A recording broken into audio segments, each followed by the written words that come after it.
Welcome to my YouTube channel. My name is Kowther and this is Aida. We did a Ramadan tour this past Ramadan and it was a lot of fun. So in this video we're going to be doing a reflection and also... Sorry, I just got a text from Amina. She says she wants us to do a tell-all. About the Ramadan, She's asking how come you guys talked about the drama in your chat, but you didn't talk about it in a video. Do we name names? You know what, let's talk about the drama? Let's do it. On camera? Yeah, let's tell them. Okay, you asked for it. I don't know. Okay, so we're just gonna jump right into the questions. What first inspires you to take on the challenge of visiting 30 masjids in 30 days? Yeah, so a few years ago I was watching PBS, one of my favorite channels on TV, and there was a show called The Great American Road Trip, and it was a Muslim woman and her husband, and they were driving down Route 66 and they were visiting different masjids and, speaking to community members and just learning about their community. And I was like, oh my god, this is really cool. I want to do something like this in Sacramento. So I put it on my bucket list to visit all the masjids in Sacramento. And I started a little Excel spreadsheet with the ones that I knew. Then I went to Google and then I was shocked. I was like, it's going to take me forever to do this because there's so many masjids. And then I think about a year ago I shared it on a Palestine activism group that I'm in, and no one was really interested. A couple of guys were like, hey, do you have the Juma information for some of these? But since I'm not going to Juma, I don't really know. But no one was really interested. And then a couple months ago I pitched it to you and some other girlfriends, and you were kind of the one that was the most excited about it. So I was like, okay, this is something we could do together. So that's kind of how it started. So actually also I want to add on to that. Initially I either didn't want to share this with anyone and really just wanted to keep it private and kind of experiment, but with my content creation background I really wanted to share this experience with you guys. So I took on the editing part of it, and she did a lot of the logistics. So she had like she said, the Excel sheet, and she had it very organized before Ramadan. We knew exactly where we were going to be going every single day. We did switch some things here and there, obviously with your toe and stuff, but I think overall though, people think that we did it all alone, and no, it was team effort. She also got content as well, and then we would create a shared folder and then edit together, spend hours together editing. So it was a team effort. I didn't do it all. I couldn't have done it without her. Couldn't have done it without her. Yeah. Yeah, no, it was definitely a team effort. People were like, I don't know how you do it. It's I just asked her what the address was, and I would literally put in my navigation and I would go meet her, get my daughter ready, and that was it for me. Yeah. She did all the she even to the point where she had the time for iftar time and was like, your job is here, my job is here, and this is the closest proximity. She made it so easy. And the days that we were off from work, we did the ones that were further away. So she just really put a lot of thought and effort into it, and I was like, we have to share this. This is amazing. And after that we got really good feedback. So yeah, I'm debating should I share this Excel spreadsheet with other people, because I've had kind of a couple of requests, people asking for the list of the mosques, and I have the list, I have everything that I needed for this journey on an Excel spreadsheet. It's a 20-page Excel spreadsheet. I know. And then for people who wanted to join us this Ramadan, we were very cautious because obviously privacy reasons. We didn't want to share where we were going, and we weren't posting in real time. Yeah. So just being mindful, because obviously it's social media. Holler out to the girls that we met during Ramadan. I know. You made it so special. I know. Hopefully we get to see them more and continue this little community that we built. Yes. I'm excited. Yeah. Question number 2. Did you have any specific goals for the journey? Spiritual, community exploration, personal? I'm going to be a little vulnerable here. So last year I went through a really big heartbreak, and just gonna sip my tea over here. Basically the situation was about a guy who was interested in me that I knew for a very long time, and I got rejected by his family because due to racism. It hurt so much, and I'm not going to get too much into the details, but I really didn't want to go to the masjid that I typically go to because him and his family go there. Yeah, it hurts when someone that you want to be with and then they're marrying somebody else and, you know, just going through a breakup in general. And then he got married really fast and like it was like this whole thing. He ended up marrying outside of his race, but she was white passing, I guess. So Aida mentioned about the Ramadan Tour and just kind of like that she wants to check out other masjids in the area, and I was like, you know what, this actually would be really good for me to get out of my comfort zone. When she'd given me the list of like the different masjids and like that she was creating like an invite and all this, and like there was actually so many, I was like really shocked, and it kind of gave me a little bit of a spark to get back going to the masjid again. So I'm glad that she brought it up because it motivated me and pushed me to get out of my comfort zone, and I started posting again and like just kind of getting back to how I was creating before because I really enjoyed creating content and it's like a little hobby of mine. And through this experience, I've seen lots of diversity and also diverse couples, and so it gives me a little bit of hope, you know, that there are Muslims out there that are not racist, that would welcome me and accept me for who I am. So I'm grateful that you brought it up, and I was just as excited as she was. I felt like you were in a mood of exclusion, and this gave you an opportunity to feel inclusion. Yeah. And it also built up your confidence that you were able to launch your business, I think. Yeah. Just being back on social media, like, you know, having that routine of being back and posting and things like that. Yeah. Because the majority of like my my business is through content creation. Yes. Like I have to be posting, I have to share my work so then I can, you know, people can see my work and put myself out there. That's a huge part of like my business. Mm-hmm. So this also kind of like started all of that as well. So I'm grateful. But I mean, I can't even imagine if you didn't bring it up, I would have just not have gone to the masjid. I would have never known all these people that we met, and like also the feedback about like how we edit videos and like how good it was. That was surprising. I didn't think it was that great, but just hearing that was also kind of building my confidence. And then we were getting approached a lot towards the last 10 days. And then, I don't know about me, but definitely you. Yeah, even Cal, so I had people coming up to me and being like, are you the girl who does 30 masjids in 30 days? And I'm like, oh my god, like people are seeing my work now, and it's very what's the word? Rewarding. Yes, very rewarding. Next question. Did you notice a difference between small local masjids and large urban Islamic centers? Yes. Should I name names? I think we try to keep this thing positive. Yeah. I mean, if it's anything that you think that is not, then okay, the big masjids I appreciate because they have a lot of like big events, you know, classes and art exhibits and whatever. And that's great because they have a lot of funding. The smaller ones is where I felt a deeper connection in my salat and like a soul in the masjid, you know, that was like inviting me in. Like these people were so focused on their prayers, where in the bigger ones it kind of got lost. Like there was commotion in the air, and in the smaller ones I really was able to just like be in sujood with like this pressure down on my head, pushing me down, keeping me down there. I just felt something more in the smaller ones. Like the imam of the people there was just so bright. Yeah. I think the intimacy, like the intimate environments really had a spiritual impact. I think it did for me too. As someone who went to MCA, which I shared during the tour, it's a huge masjid. And coming to like a smaller communities, Masjid Noor is also really big, that's where we met. Going to like smaller masajids, it I think made me feel like, wow, like way more connected to people. You're able to have conversations. It doesn't feel as like overstimulating as well. Like I get overstimulated a lot. Obviously there's goodness in bigger communities. You feel like you're part of this like big ummah, and like there's this great feeling with it, but also like to focus on your prayers. I think the smaller ones had like also for me, I think, spiritual impact. Do you have like one in particular that you really loved? It was like Masjid Al Farouk is like top, I think, and then shout out to Masjid Farouk. Yeah. And then Masjid Fulton, and then there's the other one, I forgot its name now, the Fijian mosque in like South Sac. Muslimin. Fulton was your top one?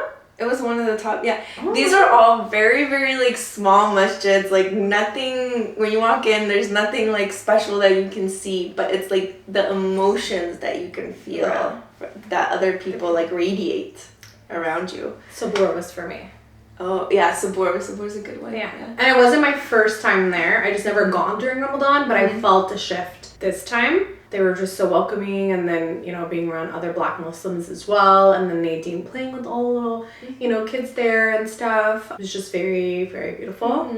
Yeah, I think Masjid al-Sabur was pretty up there for me. Yeah, but from the big ones, it has to be the one in Woodland. Just like aesthetically, I'm like... Honestly, okay, so Folsom and Woodland were up there for me. Folsom is up there. Yeah. If I lived near Folsom, I would be going to that masjid. Just like the way they treat women, the way they had space for women, design with intention that I really loved. Yeah. So far away from me, I'm in Elk Grove. So yeah, I think Woodland though is definitely also what... I mean, the aesthetics, like, you can't really beat it. It looks like a masjid, like a proper masjid. Also, obviously through this experience, we noticed masjids that were like more conservative and some that are not. Speaking of conservative... Are we gonna talk about the drama?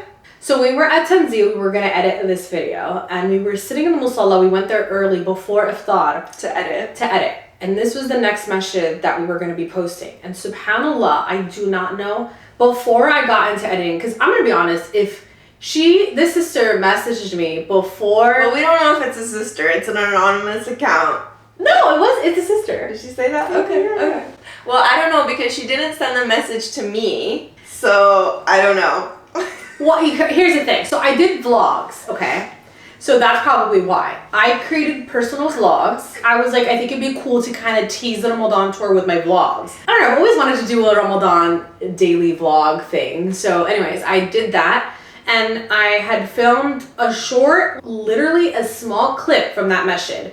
And she recognized it, and she DM'd me, and she was like, hey, like, if you're going to be posting my masjid next, I'm just letting you know, you cannot be posting videos of X, Y, and Z. And we're like, we've been very intentional, by the way. I don't share my daughter. We make sure that when we're filming sisters that we don't show their face. We've gotten better and better with, like, our intentionality with, like, filming because we don't want to give away people's, like, privacy. She's not my director, not my producer, editor, writer, whatever. Not invited to the editing table. So I don't even know. She wrote a book. It was long. It was a long. If she had messaged me... Cut it out. Delete the whole footage. If she messaged me after I finished editing, I would have still posted that video because I edited it. Deleted. So, yeah. We didn't even post that masjid at all. Completely deleted from the archives. But in her message, she said, we have a sign that says no filming. I went through all the footage because we take so much footage while we're there. I did not see any sign. People saw us there filming too. No one said anything. I actually had a great conversation with the women there. Like, I stayed, you left, and I stayed. And Nadine, yeah. I stayed, and I was there for like 30 minutes talking with these ladies.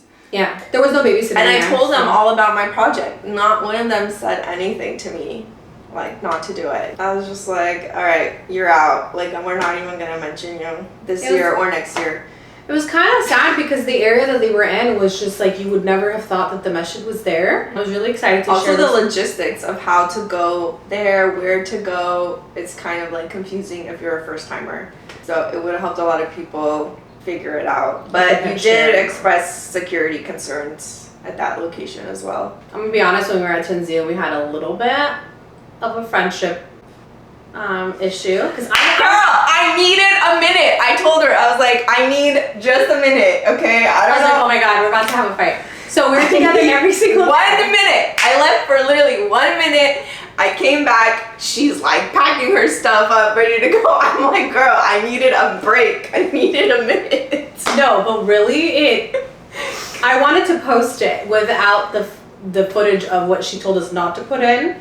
I had to delete my vlog, by the way, which sucked. But so I was already annoyed because I'm like, all this work, it takes a lot of time to edit. Anyways, I was kind of worried around this time because we only had 29 masjids. And so this person didn't want us posting for the masjid, and obviously we're going to respect their wishes. I still wanted to post. She didn't want to. No. And so we had a little bit of I wouldn't say an argument, but a disconnect. And she needed a break. She took a minute, and then I was kind of like annoyed because I'm like, I have to delete my vlog that I made. So there was like a lot of tension, and then I was starting to think about like logistics and like we have 29 masjids now, we need to do 30, that's the whole thing. And then she was thinking about the content. We took a little bit of a breather here, and I think we kind of like delayed on posting because it was just getting overwhelming. Yeah, we were completely off schedule at that point, like with our posting timeline, and people were like asking like, when is your next video? When is your next video? And we're going through like this stressful thing. We're trying to figure out what the next masjid's gonna be because we're down one, and we're down a day. Right. Because who is praying Taraweeh on the last day of Ramadan? No one. So unless we find somebody who celebrates Eid on a Saturday, we probably could have, but that was hard. And then we didn't have time to go back and refilm. You know, I have a child, we're both working full time, fasting brain, like really, really difficult. So there was a little bit of tension there, and then we got past it. And I think someone messaged on our Instagram, Motherhood Foundation. They had like a Ramadan bazaar thing for the kids, and I wanted to take Nadine because she was on spring break the week of Eid. And then I went there, I was like, oh, Ida, like we have to go. They had like horses there, they had like, you know, the nature, and which I'm really into. And so I was just like, oh my god, this would be so fun to like do for our last night. And they actually had a schedule. You found out that there was a bonfire on the last night of Ramadan. So even though there was no Taraweeh like we were usually posting about, there was some type of event that, you know, we can use to let people know about Motherhood Foundation. I really liked it. It's mainly a youth location, but it is a masjid, and we met some wonderful people there and old friends. Yeah. Shout out to Aruj. We were crazy because she was about to be my doula like 5 years ago when I was going through pregnancies, postpartum, and then to see her there. Yeah, and I met her through like Palestinian activism and stuff years ago, so. Yeah, so all fell into place. Sadly, we had to drop the masjid, and then it just made sense because, you know, Ida had a point that like we want to respect her wishes, we don't have time to refilm, and we don't want to post anything without giving its full, you know, view of like the masjid and the experience that we had, and it started to become a little bit negative. Also, I don't want to post and then them coming back and being like, we don't like this, we don't like that. Like, this is not what that's about. This is to show the real life experience of going to that masjid. If you want to make your own commercial, make your own commercial. Or hire us to make your commercial for you. Right, this is free content. But also, like, her messaging could have been very simple on like, hey, we don't want you posting about this. 3 sentences, not 3 paragraphs. Right. Or 3 pages. It's been 3 paragraphs. It was way longer than that. She sent like 3 big messages that, you know, it probably tells you can't type anymore, so she had to create another message to keep writing to fit into the box. She maxed out of the characters. It was just like, we don't want it to come much. back later and tell us we have to remove it because we want to keep this up. So we put a lot of work into it. So alhamdulillah, all worked out. Yes. We enjoyed ourselves at Motherhood Foundation. Nadine loved it, made new friends, and I'm just so happy just that the way it was supposed to happen. But yeah, your toe, freaking this situation with the masjid, and we started getting noticed. It's so funny because you're getting recognized and I'm not, because I don't obviously wear hijab, you know, outside of the masjid. Also, I think I just have a face that my face looks different in like every picture, every video. But the funniest thing is that I was talking to a woman and her son was next to her, so he was overhearing our conversation, and I was talking about this project that we were doing 30 masjids in 30 days, and he goes, oh my god, did you know that there's a girl already doing that? Not knowing. Yeah. It's me, buddy. That's why I'm talking to your mom about it. So, and there was another instance of someone else, one of my friends, and was like, oh my god, this girl did a video of our masjid. And she was like, yeah, your sister's friend? Like, so these kids are just I'm not recognizable, which is kind of nice. I could just walk through the world without anyone stopping me. Like, you couldn't walk through Anur. It was like paparazzi. Yeah, every day. It was pretty crazy. Old friends, new people, and then Cal Expo too when we were together. Yeah. I was constantly being stopped. I was at Cal Expo all day long. No one stopped me. As soon as Kowther shows up, she was there for 10 minutes. There was 15 people that came up to us. I'm like, this is crazy. It's crazy. Men and women, different ages. It was, I mean, I've always created content and thinking like people will view it, but like I just didn't think this would get like recognized, I guess, in the community, and then for people to like recognize me and put 2 to 2 together, which a little bit kind of created like a little bit of a scare because Nadine's with me and I'm like, you know, to worry about her privacy, so I'm so glad I didn't show her face space, and I'm trying to remove her from sharing her online. I used to show her a lot. Also just like the consent for her too, like if this might not be something she wants to do, but yeah, it was very trippy getting recognized. It almost created a little bit of pressure because now with the editing and pushing out content, like people are waiting and anticipating our content, and so it also gave me a lot of like pressure towards the end. I wasn't doing as many vlogs and like I'm just like la da da da enjoying. And I'm my like, life. when you go to Cal Expo, make sure you check your surroundings. You're like, I'm fine. I'm like, what's wrong? Be safe. People are noticing us. I'm like calling her. I'm like, be careful. Share me your location. And she's like, I'm fine. I'm the one that's like being stopped all the time. She had like fans like asking for her autograph. Can you sign this? Like, what? I'm like, what are you talking about? There's no one at Cal Expo like trying to bother me. And people start asking, they know my brother and like my family, and I'm like, oh my god, this is like, it's a lot, honestly. I think it's not something that's talked about a lot, but like when you create content and then getting recognized or like your work, it's a little trippy for sure. So how did you prepare for this journey physically, mentally, and spiritually while fasting? I mean, I've been fasting since I was 13 years old, so kind of got it down. I know like how I am, like how my personality changes, what I need. I need my coconut water in the morning. I need multiple alarms. I rarely wake up to eat suhoor. I wake up, drink coconut water, and go back to sleep because I have an alarm like 5 minutes after that to wake up again, drink more coconut water, go back to sleep. 5 minutes later, I wake up again. So that happens for like an hour. And then I pray Fajr. It really helped me to like organize everything on my Excel. I had my days like planned. I discussed it with my supervisor beforehand that I wanted to, not take a lunch and leave early. I think you did the same thing. Yep. So that was really nice of him. So that helped me go home, make sure I was doing my prayers on time because I don't like praying at work.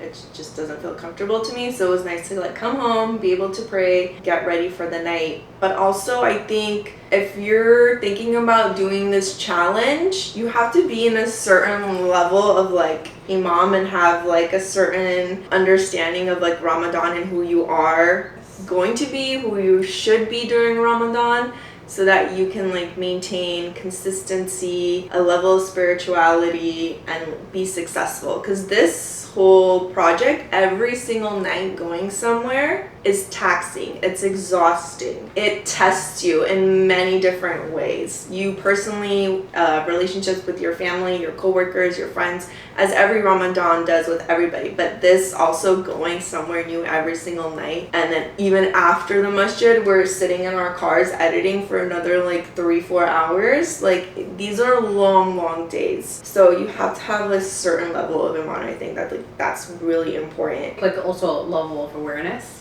Yeah. Self-awareness. Yeah, because I made goals and intentions before Ramadan started. Same. What I wanted to achieve, like spiritually. What connections did I want to make with Allah? What did I want to achieve in my personal growth that would help me succeed in other things? My career, my friendships. I did too. I did the vision board thing. Yeah.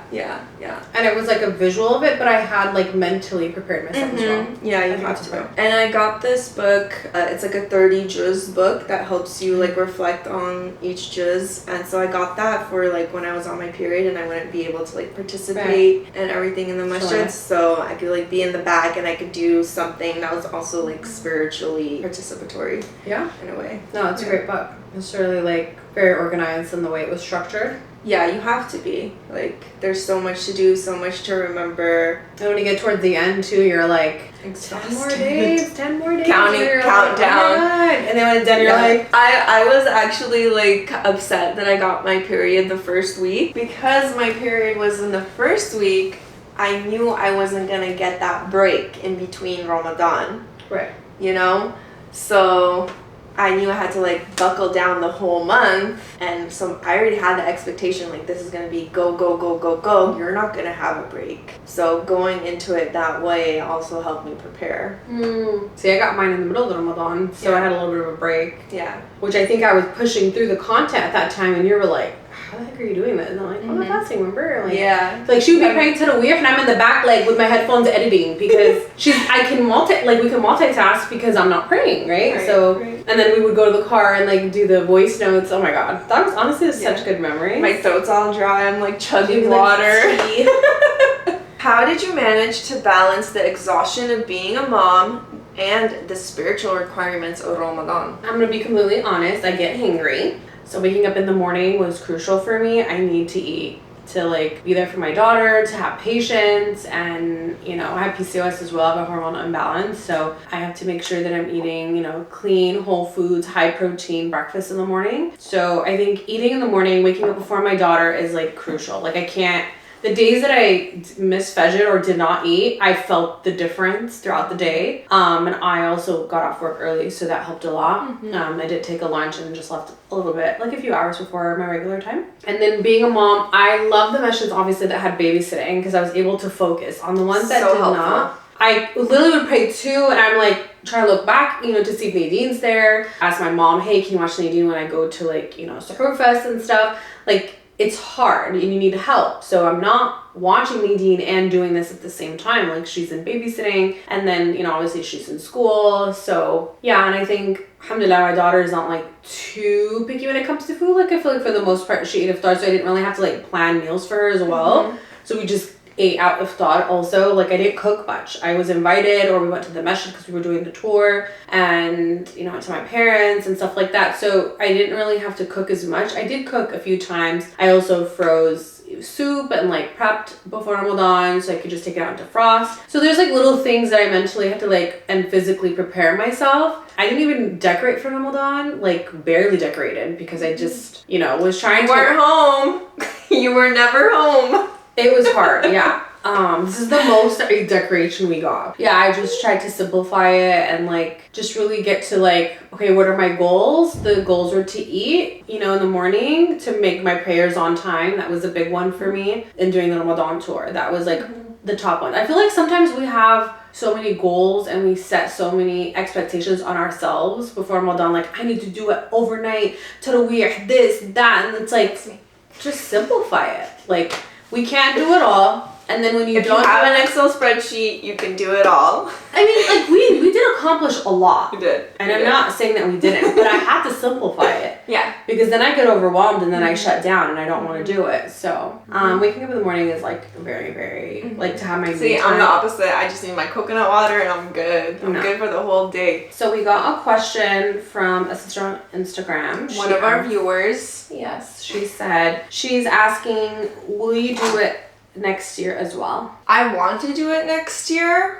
I think it was very helpful that you did it with me. Like I mentioned, I tried to see who else was interested. No one else seemed to be that interested. You need to be on a certain, like, level of friendship and, like, connection. Yeah. Personally, each of us need to be on a certain level spiritually and emotionally. Right. And it's hard to find friends like that where you can both, like, connect on a certain, like, goal. And I think we really came together on doing this goal for ourselves and for others, and that helped a lot. But since we started getting recognized at the end of this experience, that makes me a little hesitant to do it next year, because we went to a masjid, and as soon as we walk into the masala, we were immediately recognized. You know, this wall just came up between us and everyone else there. And I think the videos were really successful because they had an emotional quality, and you get that emotion by making a human-to-human connection. And because the girls were, like, standoffish and they didn't want to talk to me because they knew what I was there for, it was missing that human connection, and that video wasn't as good because I didn't have anything to talk about, like, from the soul. Right. You know? It was just logistics of the masjid, like, cold, plain. Right. There's no emotion in that video. I do want to do it again, but I don't know if I'll be successful, because a lot of this was also creating a community as if I'm part of an ummah, you know, in the Sacramento area. Right. And if people are not going to talk to me because they think it's going to be on social media or something, then it kind of, like, dissolves that purpose. Well, you have a point. I think from the beginning, starting the tour towards the end, there was definitely a shift because it's like people started to invite us and tell us to come, so they knew our purpose, why we were going and doing it. And at the beginning, it just seemed very, like, I guess you could say more genuine because people thought we were just like random people coming to visit their masjid. So which we are, but yeah, yeah. But like I think like it seems more genuine at the beginning versus like towards the end. Oh, you know what's another thing I'd like to add? Don't break your toe. Be careful. Be careful. Be careful. I think for next year I just want to hire an editor. I'm tired of editing. If you are an editor, please comment down below. You might consider hiring. Do you want to share like what your intentions are with it? Yeah, another thing, a lot of people have reached out to me on Instagram asking for the list of masjids, so I am going to send those out. I kind of want to do it though as like a form of sadaqah too. Masjid Ibrahim is doing a renovation, so if you guys want to Venmo me a donation, it'll all go to that masjid and I will email you my Excel spreadsheet. It's about I think 17 pages, so it's just at AIDALIZE_ME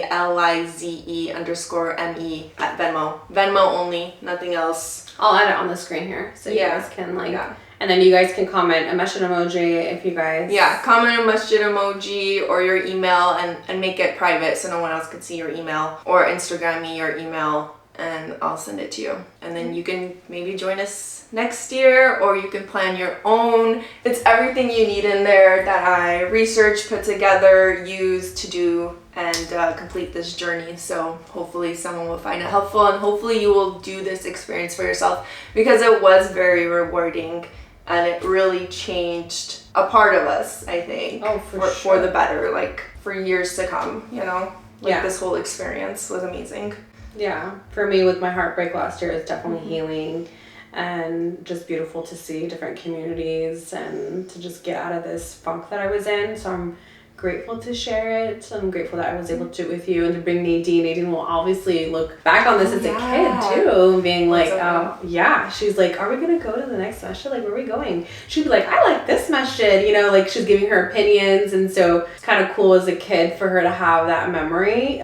Yeah, I think it was really special also to have Nadine join us. Okay, so we just wanted to close out the video. Thank you so much for being here, watching, and for all your guys' support and love. It's been a really fun experience. I want to thank all the people that I met for making me feel welcome in every single masjid. Just all the love and support that I got from you guys was really something like special, and I'll always like remember it, and I'll always think about that masjid with you in mind as well, and like how good you made me feel there. That's just gonna be a special feeling that I have at every single masjid here that I visited, so thank you for that. Yeah. Okay, so maybe we'll see you guys next year. Inshallah, we'll see you next year. That's a wrap. Can we go to eat now? I'm getting hungry. Let's go. We're gonna go actually try out some halal food. KB Thai Hut. Is that what it's called? Thai Hut? Yeah, KB Thai Hut. Should we do a halal video? spot? Should we do a halal video? Should we? Let us know. Okay, bye! Electricity is expensive now.